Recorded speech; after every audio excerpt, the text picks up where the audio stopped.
Well, it looks like Jimmy Kimmel has been let go by ABC News. His show's been canceled, or maybe it's coming back. I don't know. But Jimmy Kimmel's not going to be on TV tonight or in the foreseeable future because of things he said about Charlie Kirk on Monday and his murder.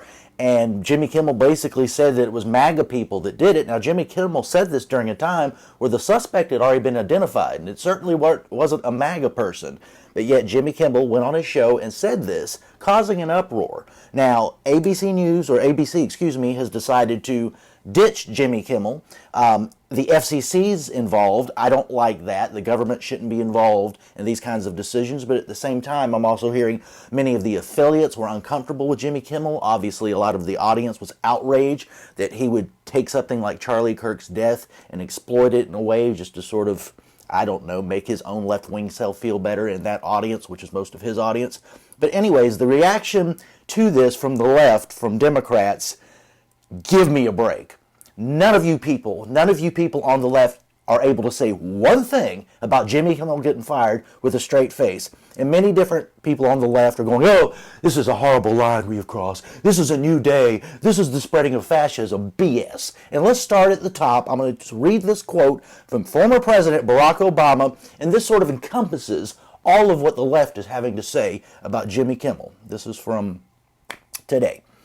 Barack Obama, quote, after years of complaining about cancel culture, the current administration has taken it to a new and dangerous level by routinely threatening regulatory action against media companies unless they muzzle or fire reporters and commentators it doesn't like.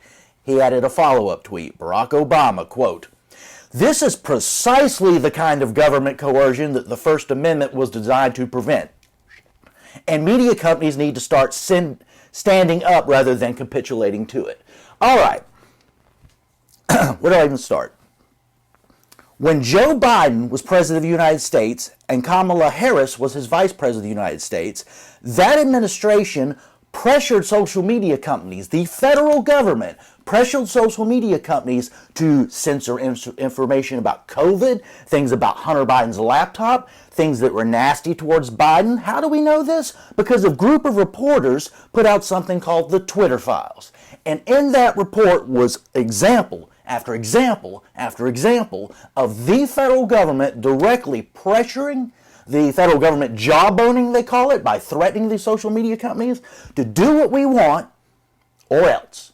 That happened time and time and time again. One of the lead reporters on that, Matt Taibbi, a progressive who used to write for Rolling Stone, who still writes about civil liberties issues and privacy and security, he went before Congress to explain what they had found in the Twitter files.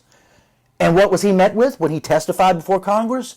He was called a so-called reporter by a member of Congress. Data was given to these so-called journalists before Snap. I'm not a so-called journalist. They were mocking his journalistic integrity and ethics. All Democrats were doing that, to the degree that they were even going to look at the Twitter files and be like, oh, this is terrible. The federal government can't do this. It's against the First Amendment. No, they liked it. To the degree that they acknowledged it, most of them were like, oh, this is nothing. This is not a new day where the government's overstepping bounds, as Barack Obama just described about this Jimmy Kimmel stuff. They didn't care. Worse than that, they promoted it. Kamala Harris campaigned on the federal government, on the DOJ, pressuring these private companies if disinformation or misinformation was out there. She wanted to use the power of the state to go after them. She campaigned on this. We will hold social media platforms accountable for the hate infiltrating their platforms because they have a responsibility. And Democrat fans of Kamala Harris liked when they heard it. They wanted this. They think we needed it. AOC said the same thing. She wanted the government, the heavy hand of the state, to come in and regulate these private companies. We're going to have to figure out how we rein in our media environment so that you can't just spew disinformation and misinformation. Minnesota Governor Tim Walz, the Democratic governor of that state, basically said, Hate speech is not the same as free speech, implying that the government should regulate it. Everybody remember this? I think we need to push back on this. There's no guarantee to free speech on misinformation or hate speech. I could go on with example after example because Democrats in unison, unified, thought that the state should regulate speech. And their top leader said it again and again. The Democratic president, Joe Biden's administration, did it again and again, and none of them gave a damn about it, including Barack Obama, all these people complaining today. So I don't know what else to say. I could not get over the sheer hypocrisy of people who voted for Kamala Harris, these Democrats, being outraged about what happened to Jimmy Kimmel. You've been doing this forever and you didn't care and you even promoted doing it. So go jump in a lake, like get out of my face, shut up, like nobody can take you seriously on this. You don't have a leg to stand on. You just don't.